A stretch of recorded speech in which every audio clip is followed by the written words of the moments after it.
বৃষ্টির ফোঁটার মতো জীবনের দুঃখ যদি ঝরে যেত, কাঁদতো না আর আমারি দু চোখ।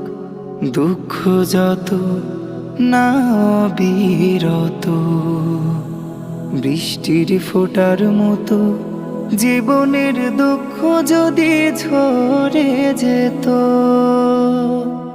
কাঁদতো না আর আমারি দু চোখ।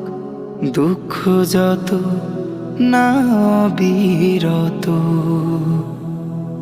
যদি ওই নিঠুর নদী ভাঙতো না খায়, হারাতো না বুকের ধার আপন পার। যদি ওই নিঠুর নদী ভাঙতো